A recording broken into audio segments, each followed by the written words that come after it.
Good Gut Live is back. Good Gut Live is here. Thank you all. For those joining us live, for those listening later, thank you so much for listening and watching. For those that could see our video, for those that are just listening, welcome to Good Gut Live yet again. Welcome. For those that don't know, my name is James Marin. I'm an integrative registered dietitian, environmental nutritionist, one of the co-founders of Married to Health, which is an integrative dietetics private practice. And I'm Dahlia Marin. I'm an integrative registered dietitian nutritionist, certified gastrointestinal nutritionist.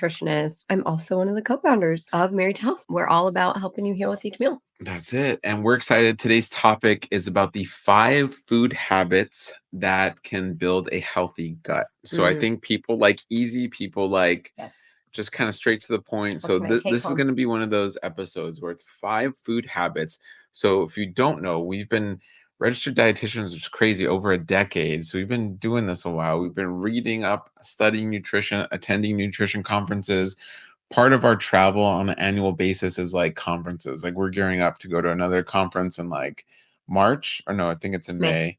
And then we're speaking at another conference in September. And then our life revolves around this, to say the least, learning and growing. And so the gut has really been the evolution of this. And that's why we love gut health. That's why we talk about gut health so much and specialize in gut health. So we want to give you these 5 things. And I guess they're really in no particular order, but they're all equally important in their own ways. So we're going to be getting into that. As always, if you're listening and watching Good Gut Live, you can interact. We can see your comments and questions down below. So if you're like, what does that mean? I need clarification on that. Comment down below. If you're listening or watching after the fact on the Good Gut Live podcast, you can still comment below on Spotify and Apple, and we will see those comments. If you're like, I want to hear more about this topic, or you mentioned something about SIBO, IMO, ISO, blah, blah, blah. List goes on and on. We want to hear that feedback. We appreciate that feedback. And as always, feel free to review this podcast and leave us your wonderful comments and feedback. We appreciate that. Okay, let's get into it. We're also on Instagram. Hi, everyone on Instagram. Nice to see you and be with you. So let's get into it. So again, 5 food habits that build a healthy gut. And it's really hard. This was difficult because it's food, but food for us, we see it, and maybe for you as well, we understand that food just intersects with everything. Politics and family and social aspects and mental, emotional. Food is kind of everything and everywhere, but we really tried to stay on food, but you're going to see a slight overlap. But number one, what we put here is trying new things. So it's this idea, and I think it comes on early when some of your pediatric patients and even just parents we came across, when people would see what Layla was eating. I remember Layla at a young age being at a restaurant. Strangers would stop and go like, "Your daughter's eating that? Like quinoa or whatever we'd be eating. It was just full of greens and vegetables." And we're like, yeah, like she's eating that. So usually we would not order things for Layla from the kids menu. No. If it was brown food only kids menu, it was like, okay, let's just order her an adult meal. Yeah. So first one again is trying new things. Like there's so many new things to try. Like when I met Dahlia, I'm like, oh, you're Egyptian? What's Egyptian food, right? There's Egyptian food and Mexican food and Asian and Indian and Mediterranean. The list goes on and on. And I think obviously some are more known, like Italian food, but lesser known, like Ethiopian and I don't know, what are some other ones, like Croatian, and like all these other cuisines and cultures that incorporate a variety of plants, right? A variety of plants. So when you're open to that, you're opening your body up to a variety of plants that also open you up to a variety of microbes. So if you're struggling with trying new things, I mean, I can give some tips. We want to so on this point number 1, if you're struggling with that, if your kids are struggling with that, we want to leave you with some tips. I don't know if you have I really like reflecting back. James and I have known each other now for going on 16 years. I was a picky eater when I first met you. And now that I'm realizing, no, because I grew up eating Mediterranean food, and I think I was a little bit more inclined to try more, I guess, ethnic food, if you want to call it that, because I was. But I was a really picky eater. There were many vegetables where I was like, I won't eat that. And I just remember my mom was such an adventurous eater. I remember being so pissed one time that she took me to an Indian restaurant for lunch. I was like, this is disgusting and I don't This want is to when you were a eat this. teen? Yeah, I was like a young preteen or teen, and I only ate the naan. I only ate the bread. I would not eat Wow. any of the proteins. I would not have any of the veggie dishes. So I was a picky eater before, but now I don't think that I am. I'm No. pretty adventurous with my eating, with the exception of like I don't love raw cauliflower, so I really won't go for something like that. Yeah. And mushrooms, I like them cooked in a certain way, but I really will eat kind of That's any great. plant Proud of you. food, any plant protein. So don't give up. If Yeah. your kids are a picky eater, when I worked with kids, the one thing that I saw parents doing that will honestly make it worse is calling their kids a picky eater, Mm. because then that almost gives them an identity of, well, I'm a picky eater, so I got to live up to this identity that I've been transcribed. And I will say that for myself. Like my family always commented on my eating habits of like, you need to eat healthier, you need to do this, you need to do that. And I was like, Mm. no, I don't want to because you're saying I have to. So don't give up. If you're again maybe a selective eater, your kids are selective eaters, don't bring attention to it. Just Right. keep offering the variety, and who knows, maybe one day it'll click like it did for me. And whether it's because they learned about nutrition like I did, whether it's because they decided they didn't want their gut to feel unwell anymore, because they Mm. wanted to be adventurous, because they didn't want to limit themselves in what they were eating, don't use labels, because ultimately the goal in trying different foods is trying different types of microbes in the food. We all have heard about the 30 plants per week study, right? It's like really going to beat that in. But, there's that study that came out in 2019, the American Gut Project, showing that those who consume the widest variety of foods, 30 plus plants per week in their experiment, had a wider diversity of bugs in their gut.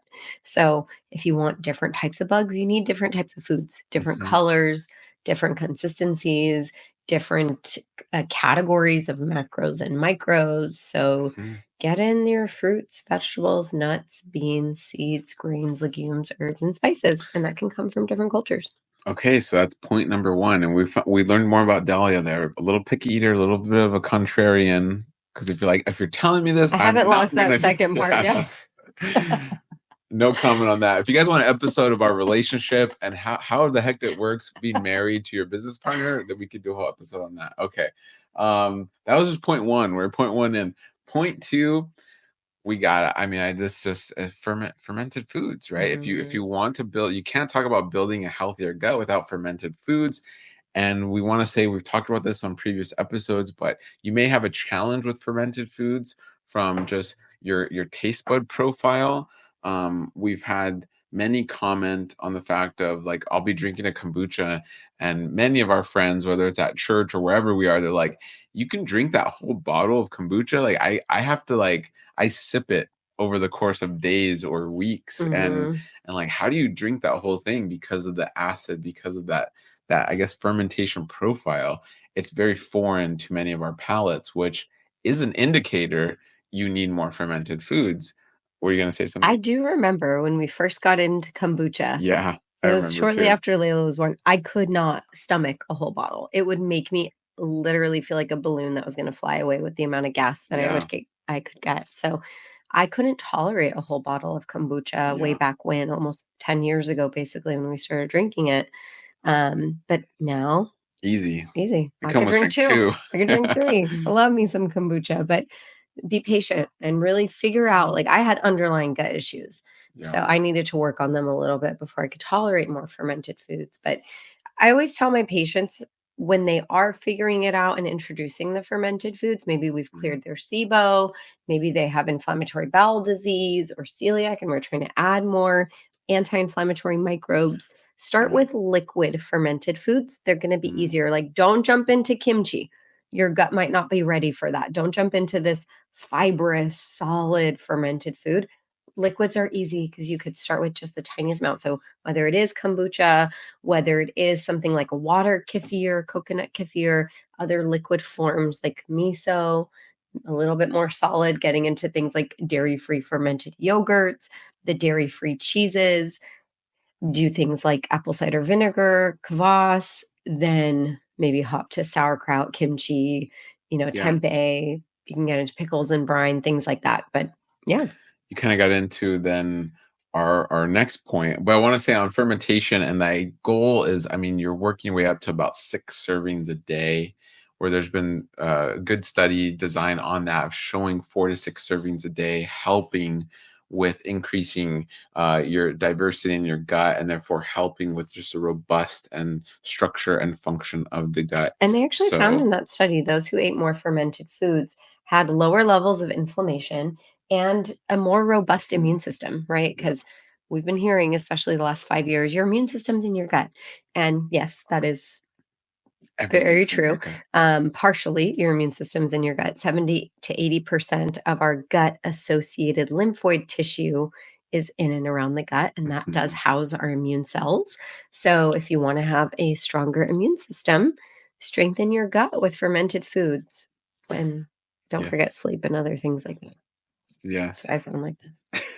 We can't wait any longer for our symptoms to just get better with medication. We can't wait any longer for our kids to just be healthier. We can't wait any longer for our soil and environment to be cleaner. We can't wait any longer for our food to actually give us the health we are looking for. What we need to do is come together. What we need to do is reconnect with our health, reconnect with each other, reconnect with our microbes, reconnect with our food, and reconnect with where our food comes from. That is why we want you to join us at the Regenerative Nutrition and Gut Health Experience, where you're getting the how-to, the what now of what to do to become healthier, to connect to these important topics, to connect with one another, and to truly learn from experts who are in the field, who are working with patients on a day-to-day basis on what actually works to become healthier, to heal, to connect with your gut microbiome, and to truly heal with each meal. See you there. Point number 3, which Dahlia was kind of alluding to, and really this is very important, but the idea of going low and slow. And Mm, so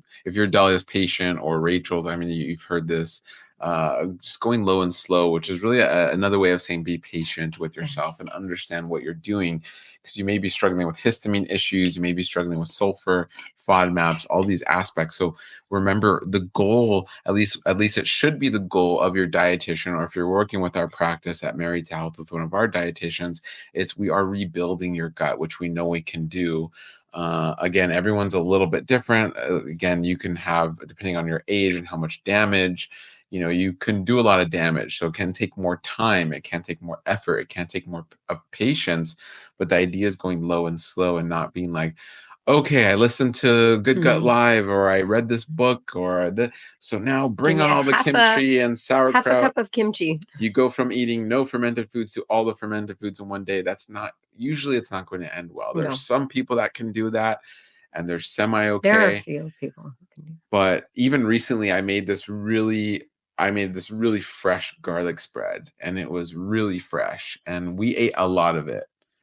And we even felt like, whoa, I was dying. Dahlia was dying a little. It goes back to like her I old literally had IBS to take days. off my leggings. I was like, "What is She this?" was like, "Oh, this garlic, the allicin, the FODMAPs in it were doing its work. I mean, our microbes had a field day, and it was great. We liked that heat. I mean, we felt that heat of the garlic. It was reminiscent of like horseradish, right? Just you feel that heat. It was doing its thing, and it was like, wow. But over time, that spread kind of, it decreases in the enzymatic activity, and it's a lot more palatable. But we couldn't wait. But it was delicious. Okay, but you shouldn't eat a whole bunch of And, garlic. I think that really helps also with just preserving your relationship with food. Because what I do find happens is somebody eats a new food that they're excited about, which I love. I love the excitement. But maybe then because of how much they had, their gut wasn't prepared to digest it. Maybe they Right. didn't have the right microbes in place. Enzymes weren't on deck just yet. And Yeah. they ate so much of it that they struggled with GI symptoms after. And understandably so. A lot of the times that then causes food fear. So Yeah. then people from there are like, no, I can't eat that. I can't drink kombucha. I can't eat sauerkraut at all. Right. They throw the baby out with the bathwater. So don't do that to yourself. Just say, okay, I went low and slow, adding a teaspoon at a time, 2 tablespoons at a time. And I worked up to half a cup. So Yeah. I can have half a cup of kombucha. I can have a tablespoon of kimchi. So now you're saying what you can have versus what you cannot. Hmm. And just psychologically, mentally, emotionally, physically, especially, it's going to help just create a healthier relationship with foods for you. Yeah. So chill out, go Chill slow. out. And this connects too, but it can be a point of itself, which is point number 4 of these 5 tips, which is don't stress about food. Mm. Don't stress. I mean, we can't tell you enough. And this was, we got to take our advice because I know I remember being like really gung ho with it and just like, I can't have any of this. And it has to be perfect and organic and Mhm. and it's great. It's Has to be very important. plant-based and organic and gluten-free and yes, like all these restrictions. Restrictions and a lot of those can be great, but if it's causing, whether it's causing just unwanted stress, whether it's causing You just skip um meals because it's not perfect. yeah, and I mean, that is just mental and emotional damage. You have to just kind of balance that out a little bit. It's not to say don't prepare and don't, I guess, don't feel like it's important, but at the same time, also don't let it be a detriment, right? The goal here is to heal with each Mhm. meal. The goal here is to help your gut microbiome and restructure and rebalance, and all that. Stress is not going to really help, especially excessive amounts of stress. And if food is causing you stress, it's time to reevaluate. It's time to maybe Mm. seek help.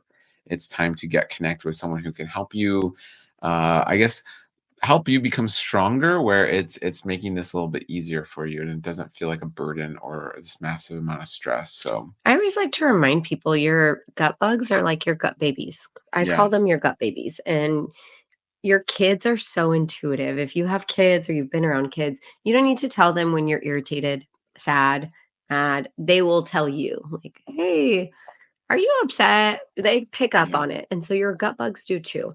Hmm. And I literally just yesterday had a patient tell me, "I introduced sourdough," and I was like, "Great, how did it go?" And she's like, "I don't know, I was so stressed about it. I don't know if I didn't digest it well because of the sourdough or because of how Yes. stressed and anxious I was about introducing it." So we talked about a plan. We talked about these steps of take it back as a step. Maybe get a more fermented, triple fermented 72-hour sourdough that's more broken down, Mm, kind of pre-digested, have a smaller amount, and then use the tools we talked about. So she and I had spoken last time about really only try to eat when you're eating. If possible, right? I know sometimes you have to eat on the go or in different situations, but if you can, try to engage your senses in the meal. only try to eat when you're eating. Try to only eat when you're eating, right? Try not to send an email, watch a show, reprimand your children. Not the time for that. You are there to rest and digest, feed and breathe. So Mm, really walk into that, step into that. So if you're finding yourself getting anxious about something else in your periphery, recenter your senses. Ask yourself, what does this food smell like, taste like, sound mhm, like, look like, feel like? Really focus on I'm here to rest and digest. I'm here to feed and breathe. I often share a list of 5 or 6 meditations with my patients. They are specific and they're free. Go on YouTube, you can find these ones. Type in pre-meal meditation, mhm, and I will give a list of these to my patients. And I'm like, if you need to, listen to these maybe while you're prepping something with that sourdough bread or mm, that new thing that you're trying, because your nervous system wants to be as calm as possible. mhm, Because when you're stressed, that adrenaline doesn't just come from thin air and that cortisol and that epinephrine. Those hormones require energy to make, and your body needs to pull from somewhere and something mhm, else that it's usually doing. And the first 2 places it's usually going to pull from, because your body knows you won't die without these things being completely carried out, are your digestion and your hormones. mhm, So when you're very stressed, and again, your body's having to exert energy making those stress hormones, you're going to digest a little bit less completely. Maybe you're making a little less stomach acid, a little less bile, fewer amounts of brush border enzymes or pancreatic enzymes, a little less saliva because it mm. has to come from somewhere. So remind yourself, I'm here to rest and digest. If you don't feel rested, if you don't feel calm, get Mm. yourself into that place, whether it's a song that takes you there, a conversation, a meditation, breath work, sense work, get there. Try not to stress about food. And I'm gonna be completely honest, where like this is easier said than done. I know this. Like Mm, it's so easy for me to like, oh, I'm eating, especially when Dahlia's not there and it's a busy day and I'm just taking a quick lunch break to pull out the phone and like go on YouTube and like watch something like that. That is something I struggle with. So we totally get it. This isn't again something that's gonna happen overnight. yeah. But But set it's guidelines. Like we have yeah, guidelines in our home. Our family meals are no phone zone. No phones totally. at the table. We sit together at the table. We eat together at the table. We converse. And we have a rule like there's no heavy topics at the dinner table, right? If Layla got in trouble that day at school, that's not the time we're going to talk about it. We'll talk about it before bed or another time, but dinner is not the time. That is our time to rest and digest, feed and breathe together. And really, if I'm being honest, like stress is probably the biggest trigger historically for my IBS symptoms. And still, like, that's the only thing that will get me now. Food does not get me anymore unless it's 5 cloves of fresh garlic that I ate. That's literally one of the But only honestly, this whole year, that's the only thing that's given me a stomach ache. But honestly, if that was Dahlia from 8 years ago, I would die. You would have been bury dead. me. Yeah. So food doesn't get me anymore outside of that. But stress will still get me. So really be aware. What is my state of mind? And maybe it's unavoidable stress. Maybe you can't control it at that moment. And then maybe have a more simple meal. Have an easy to digest. Maybe have a smoothie. Maybe have an oatmeal. Have a soup. Have something that's kind of pre-digested. Help your gut out. So you're not like, hey, you're super stressed. Here's cauliflower rice and a kale salad. Good luck. You'll be fine. And then you're not only still stressed, you have physical stress from your GI symptoms. So try not to stress about food and try to make food less stressful if life is stressful at that time. So important. I just remember, like, the weeks that we were going through as we were losing my mom. I just remember one day I ate these cauliflower crackers and I ate a pretty good portion of them. I was almost incapacitated that day because I was so stressed already and just so anxious about everything happening with my mom. My body was like, girl, are you crazy? I'm not going to digest these cauliflower crackers. So yeah, really give your body a break and just be aware of what your body needs at that time, what it is capable of that time, and what you can do to help it at that time.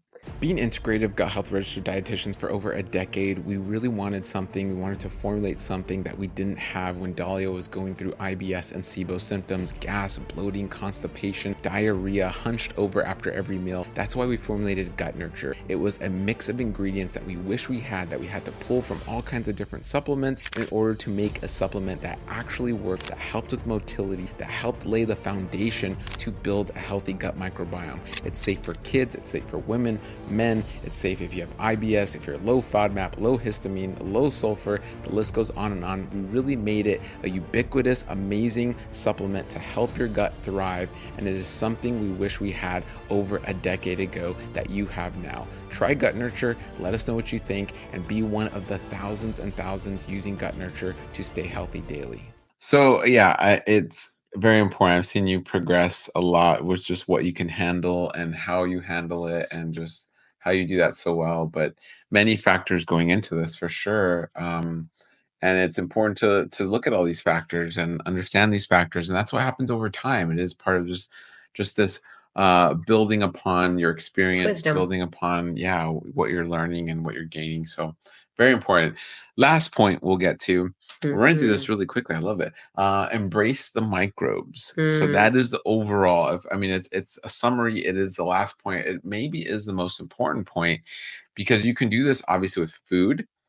Food is a great way. It's one of the biggest ways that we as humans obtain microbes and prebiotics, which feed our microbes. So what you're eating matters. So whether it's raw foods matter, fermented foods matter. This is why we're big fans of buying organic or even regenerative organic certified. That matters because when it doesn't stress you out too much. Because of microbes, yeah. I mean, don't let it be like, oh my gosh, I have this huge grocery bill. I have to shop at Air One. Or I'm not going to eat veggies if they're not the perfect regenerative organic veggies. Right. Yes. So that's great context. But the goal then is to understand, to embrace the microbes. So you again, you can do that with food, and that is our focus for this topic. But also just understand your lifestyles. Wow, are you in nature? There's many times where I'm like, I feel off, and I look back, or we've had such a busy time where I'm like, have I been in nature? And that's one of my big ones for me, where I like to be in nature. I like to be in a forest. I like to be on a trail. James is like Moana. He's like, it calls me. I'm like exactly like Moana.